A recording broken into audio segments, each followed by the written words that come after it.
जो रिश्ता होता है वो बहुत ही पवित्र और नेक रिश्ता होता है। माँ बेटी अक्सर एक दूसरे की दोस्त हुआ करती हैं। दोस्तों, बेटी पर कोई अगर आँच आने लगे तो माँ वहाँ पर अपना सीना तक अड़ा दिया करती है। लेकिन आज की कहानी, आज की घटना कुछ इसके बहुत ही ज़्यादा विपरीत होती है। यहाँ पर एक बेटी अपने प्रेमियों से बातचीत करने के लिए अपनी माँ को भी इस सब में शामिल कर लेती है, क्योंकि उसके बहुत सारे खर्चे इतने ज़्यादा बढ़ जाते हैं। उसे बड़ा फ़ोन चाहिए था, खाने पीने के लिए अच्छे अच्छे सामान चाहिए थे, पहनने के लिए अच्छे अच्छे कपड़े चाहिए थे। बाप उसका एक किसान होता है, वो ये सब उसे नहीं दे पाता, तो वो पाँच बॉयफ्रेंडों के साथ बातचीत करने लगती है, उनसे अलग अलग तरीके के सामान मंगाने लगती है। दोस्तों, अब यहाँ पर माँ का भी उनमें से एक बॉयफ्रेंड बनवा दिया जाता है। माँ भी यहाँ पर राज़ी हो जाती है कि उसका भी एक बॉयफ्रेंड बन चुका है। माँ के पास भी एंड्रॉयड फ़ोन होता, वो भी आराम से बातचीत किया करती।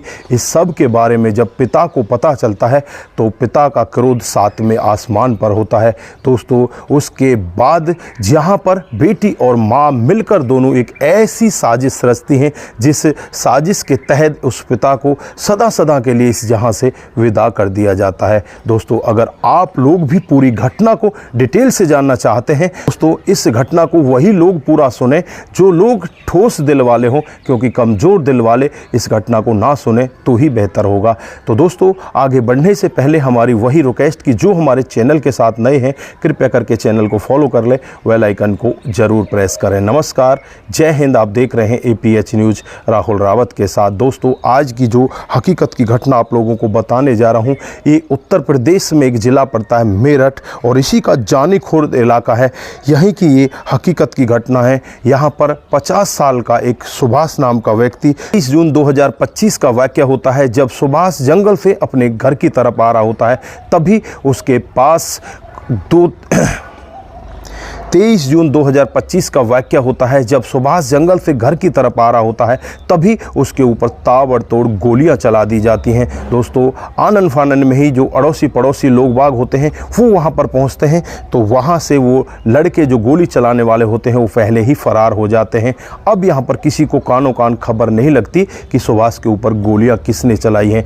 आसपास के इलाके में खबर उड़ जाती है कि इस तरह से एक किसान व्यक्ति जिसका नाम सुभाष है, उसके ऊपर गोलियां चला दी गई हैं। दोस्तों, पुलिस मौके पर पहुंच जाती है। पुलिस जब मौके पर पहुंचती है उससे पहले जो आसपास के लोग बाग होते हैं इस सुभाष को उठाकर वहां से नज़दीकी हॉस्पिटल में लेकर जाते हैं, और वहां जाने के बाद डॉक्टर साहब इसे मृत घोषित कर देते हैं, क्योंकि रास्ते में ही ये अपना दम तोड़ देता है। इसके गले में एक गोली फंस जाती है। दोस्तों, अब यहाँ पर पुलिस अपनी जाँच पड़ताल में लग जाती है। पुलिस यहाँ पर कई एंगलों से जाँच पड़ताल करने लगती है कि सुभाष का कोई दुश्मन है या सुभाष का कोई गहरा दोस्त है। सभी तरह से पुलिस अपनी जाँच पड़ताल में लगती है। यहाँ पर पुलिस को पता चलता है कि सुभाष की 2 बेटियां हैं। छोटी बेटी सोनम तो यहीं पर रहती है, एक बड़ी बेटी और भी थी, और जिसने 1 साल पहले ही लव मैरिज कर ली, वो दूसरी जाति के लड़के के साथ भाग चुकी थी। दोस्तों, अब यहाँ पर पुलिस का शक इस तरह से मंडराता है कि कहीं उसके पति ने तो ये सब नहीं कर दिया, लेकिन जब जांच पड़ताल होती है तो ये सब वहाँ पर बिल्कुल दूर दूर तक दिखाई नहीं देता।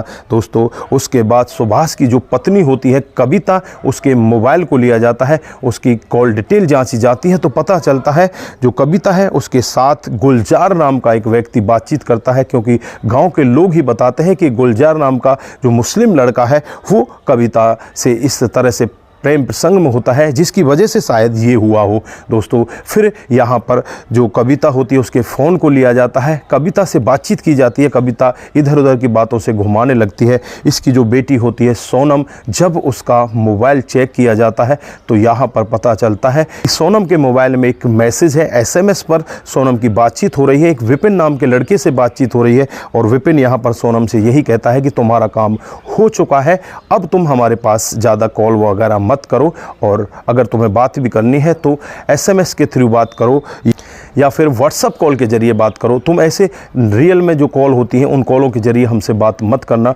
नहीं तो तुम पकड़ी जा सकती हो, हम भी पकड़े जा सकते हैं। दोस्तों, पुलिस को जब इतना सबूत मिलता है तो पुलिस उस मोबाइल को अपने कब्जे में लेती है। इधर सोनम को भी अपने कब्जे में लेती है, उसकी माँ कविता को भी कब्जे में लेती है, और फिर यहाँ पर इन दोनों से जब बातचीत की जाती है, मोबाइल को और डिटेल से खंगाला जाता है, तो पता चलता है कि जो सोनम का मोबाइल है उसमें कई सारे लड़कों से उस दिन भी इसने बातचीत की थी, जिसमें जिसमें विपिन होता है और उसका दोस्त एक शिवम होता है और 2-3 लड़के भी होते हैं। इन सभी लड़कों से उसने बातचीत की थी दोस्तों। उसके बाद जब यहाँ पर इन दोनों माँ बेटियों को अरेस्ट किया जाता है और सख्ती के साथ जब इनसे पूछताछ की जाती है तो यहाँ पर एक ऐसा खुलासा देखने को मिलता है जिसे सुनकर हर कोई व्यक्ति सोचने के लिए मजबूर हो जाएगा। दोस्तों यहाँ पर जो बेटी है वो अपनी माँ के साथ बड़े आराम से रहा करती। जो पिता है सुभाष वो खेतों पर ज़्यादातर जाया करता, बेटी भी खेतों पर जाया करती, लेकिन बेटी यहाँ पर कई तरह के लड़कों से मिला करती, जिसमें विपिन होता है, दूसरा शिवम होता है, गुलजार से भी ये मिला करती। गुलजार भी इसका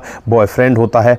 और जब गुलजार के बारे में जब इसकी माँ कविता को पता चल जाता है कि ये इससे इस तरह से बातचीत करती है, जो गुलजार होता है वो सिसोला थाना क्षेत्र के एक गाँव का रहने वाला होता है। दोस्तों अब यहाँ पर बेटी अपनी माँ को रिझाने के लिए, माँ को मनाने के लिए गुलजार को अपनी माँ कविता का बॉयफ्रेंड बनवा देती है। तो यहाँ पर वो अपनी माँ से यही कहती है कि माँ आप इससे बात कर सकती हो, ये आपको बहुत ज़्यादा पसंद करता है, ये आपको लाइक करता है, आपसे प्यार करता है। अब माँ भी यहाँ पर उस गुलजार से बातचीत करने लगती है, यानी कि बेटी का बॉयफ्रेंड अब माँ का भी बॉयफ्रेंड हो जाता है। इधर जो इसके दूसरे बॉयफ्रेंड होते हैं विपिन, शिवम, इनसे अलग अलग टाइम पर ये बातचीत किया करती। कभी किसी से तो एंड्रॉयड फ़ोन ले लिया करती, कभी किसी से कपड़े ले लेती, तो कभी किसी से खाने का सामान मंगवा लिया करती। इसी तरह से इन दोनों की मौज मस्ती कटने लगती है। धीरे धीरे समय बीतने लगता है और एक दिन इस सब के बारे में जो पिता सुभाष होता है उसे पता चल जाता है और बेटी का जो बाहर आना जाना होता है उसे पिता बंद कर देता है और कहता है कि तुम्हें बस घर में ही रहना, तुम्हें खेतों पर भी नहीं जाना, अब तुम कहीं बाहर नहीं निकल सकती, तुम्हारा जो टाइम है वो घर पर ही कटेगा। बेटी अब बहुत ज़्यादा परेशान हो जाती है, अपनी माँ से भी बातचीत करती है और अपने इन बॉयफ्रेंडों से भी बातचीत करती है। सबसे पहले वो विपिन से बात करती है, फिर शिवम से बात करती है, फिर और 2-3 लोग अदर होते हैं उनसे भी बातचीत करती है। दोस्तों सभी लोगों से बातचीत करती है, सभी लोगों को आपस में पहले ये मिलवाती भी है और सबसे यही कहती है कि ये मेरा दोस्त है, ये दूसरा मेरा दोस्त है। ऐसे ही 5 लोगों को ये मिलवा देती है और सभी से यही कहती है किसी को ये नहीं बताना कि तुम मेरे बॉयफ्रेंड हो, सभी को ये बताना कि तुम मेरे दोस्त हो। दोस्तों फिर यहाँ पर ये एक प्लानिंग बनाते हैं और प्लानिंग के तहत ही यहाँ पर जो सोनम होती है अपनी माँ कविता से कहती है कि तुम्हें गुलजार को भी उस जगह पर भेजना है। ये सभी लोग मिलकर पापा को रास्ते से हटा देंगे। 23 जून 2025 का वाक़या होता है जब यहाँ पर जो सुभाष होता है अपने खेतों से घर की तरफ आ रहा होता है, तो ये सभी लोग मिलकर उस सुभाष के ऊपर ताबड़तोड़ गोलियां चला देते हैं और वहां से चुपचाप फरार हो जाते हैं। ना तो वहां पर सीसीटीवी कैमरे लगे होते जिससे कि पता चल सके। ये लोग यही समझ रहे थे कि किसी को कानों कान खबर नहीं लगेगी, लेकिन यहां पर उनकी मोबाइल की डिटेल ने सब कुछ खुलासा कर दिया और 1 हफ्ते के बाद इस मामले का खुलासा होता है। दोस्तों 23 जून से 1 हफ्ते बाद इस मामले का पूरा खुलासा होता है। तब पुलिस इन सभी आरोपियों के खिलाफ मामला दर्ज कर लेती है, जिसमें माँ बेटी कविता और सोनम दोनों को गिरफ्तार कर लिया जाता है, गुलजार को गिरफ्तार कर लिया जाता है, विपिन को, शिवम को गिरफ्तार कर लिया जाता है और इसमें 2 लड़के और होते हैं उनको भी गिरफ्तार कर लिया जाता है। कुल मिलाकर 7 लोगों की यहाँ पर गिरफ्तारी हो जाती है। जो सुभाष का घर है अब वो बिल्कुल सुनसान सा बनकर रह जाता है, वो खाने को दौड़ रहा है क्योंकि वहाँ पर अब कोई भी नहीं है। दोस्तों यहाँ पर माँ बेटी के अवैध संबंधों के चलते हुए कितना बड़ा कांड हो जाता है। यहाँ पर सोचने वाली बात ये भी है कि आज समय क्या आ गया है, किस तरह का कलयुग आ गया है। आजकल माँ बेटी भी अपना प्रेमी बनाती हैं। माँ का प्रेमी बेटी का प्रेमी होता है, बेटी का प्रेमी माँ का प्रेमी होता है। दोस्तों ऐसा कैसे हो रहा है, किस वजह से ये कांड हो रहे हैं? आप अगर गहनता से इसके बारे में सोचें तो शायद कोई ना कोई ऐसा निकल कर आए कि इस वजह से ये हो रहा है। मेरे हिसाब से तो शायद आजकल ज़्यादातर जो ये टीवी पर इस तरह के सीरियल आ रहे हैं जिसमें बॉयफ्रेंड गर्लफ्रेंड का ये मामला चला हुआ है, जो रील्स इस तरह की मोबाइल पर परोसी जाती हैं, उन रीलों का भी बहुत बड़ा इनमें महत्व है, बहुत बड़ा कारण वो भी हो सकता है। दोस्तों बाकी आप लोग यहाँ पर क्या कहना चाहते हैं, आपकी जो भी राय है एक बार कमेंट बॉक्स में ज़रूर दीजिएगा। दोस्तों आज के लिए बस इतना ही, फिर मिलते हैं किसी नए मोड के साथ। तब तक के लिए आप अपना ख्याल रखें, परिवार का ख्याल रखें, सतर्क रहें, सावधान रहें। दोस्तों जिन साथियों ने हमारे पिछले वीडियो पर कमेंट किए थे आज उन सभी का हम यहाँ पर नाम लेने वाले हैं। सबसे पहला हमारे पिछले वीडियो पर कमेंट आता है वो आत्मा बीच का आता है, वो लिखते हैं वेरी नाइस स्टोरी, आपका दिल की गहराई से धन्यवाद। उसके बाद जो कमेंट आता है वो गिरिराज प्रसाद का आता है, वो लिखते हैं गुड स्टोरी, आपका भी दिल की गहराई से धन्यवाद। उसके बाद मोनू जैन लिखते हैं वेरी नाइस। दोस्तों आप सभी का दिल की गहराइयों से धन्यवाद। उसके बाद निशा खान जी लिखती हैं, God bless them and thank you for the beautiful story. आपका भी दिल की गहराई से धन्यवाद। उसके बाद साहब विरक जी हमारे को गुड लिखते हैं, आपका भी बहुत बहुत धन्यवाद। उसके बाद गोरिया महेंद्रा जी हमें लिखते हैं, अनहोनी होने पर ऐसी बहू सबको दे। आपका भी दिल की गहराई से धन्यवाद। महमूद मजहर जी हमें एक प्यारा सा थंबनेल देते हैं, उसके लिए भी आपका बहुत बहुत धन्यवाद। माहे उमर वेरी नाइस लिखते हैं, माही जी आपका भी बहुत बहुत धन्यवाद। कुमार केसी जी भी नमस्ते लिखते हैं जी, आपका सभी का दिल की गहराइयों से धन्यवाद। आप इसी तरह से हमारे साथ बने रहें, इसी तरह से प्यार हमारे साथ बनाए रखें दोस्तों। उसके बाद गुलशन कुमार जी हमें एक बहुत अच्छा सा लाइक देते हैं, उनका भी बहुत बहुत धन्यवाद। शंकर स्वामी जी हमको आपकी कहानी बहुत ही अच्छी लगती है जी, बहुत बहुत धन्यवाद। अनिल तोमर जी हमें आपकी वीडियो बहुत अच्छी लगती है। मेरा नाम अनिल तोमर आगरा से, बहुत बहुत धन्यवाद अनिल तोमर जी, आप आगरा से हमें फॉलो करते हैं दोस्तों। भीमदत्त जोशी जी, जिसका कोई नहीं होता उसका भगवान होता है, बहुत ही अच्छा कमेंट है आपका दोस्तों। ताराचंद शर्मा जी लिखते हैं, बहुत ही अच्छी स्टोरी है, आपका दिल की गहराई से धन्यवाद। अरविंद साहा लिखते हैं, बहुत ही बढ़िया, आपका भी दिल की गहराई से धन्यवाद। ताराचंद जी भी हमें एक प्यारा सा सिंबल देते हैं जो लव का सिंबल है, आपका भी दिल की गहराइयों से धन्यवाद, बहुत बहुत धन्यवाद। आप सभी लोग इसी तरह से हमारे साथ बने रहें। जगदीश जो पानी गरीजी हैं, वो लड़की को अदर लड़के से अफेयर है, ये भी आपकी कहानी बहुत अच्छी लगी, बहुत बहुत धन्यवाद। ताराचंद शर्मा जी, जैसी गलत लड़की है वो अपने घर बसाना नहीं चाहती, मैं ताराचंद शर्मा जी कलकत्ता से, आपका बहुत बहुत धन्यवाद। शायद हुसैन जी ग्रेट लिखते हैं, आपका भी दिल की गहराई से धन्यवाद दोस्तों।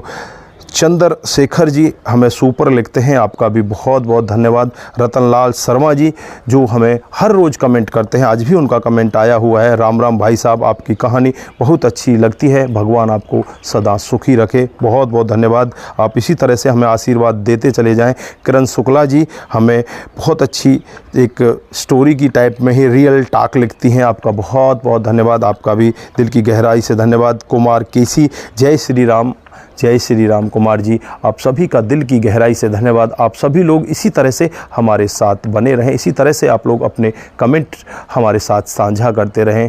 फिर से हमने पढ़ना स्टार्ट कर दिया है, अब हर दिन आपके कमेंट एक वीडियो में हम ज़रूर पढ़ा करेंगे। दिन में मैं 2 या 3 वीडियो लेकर आता हूं दोस्तों, एक वीडियो में आप सभी के कमेंट ज़रूर पढ़े जाएंगे। आप हमारे हर वीडियो को इसी तरह से देखते रहें, इसी तरह से आप लोग कमेंट करते रहें। आप सभी का दिल की गहराई से धन्यवाद। नमस्कार, जय हिंद,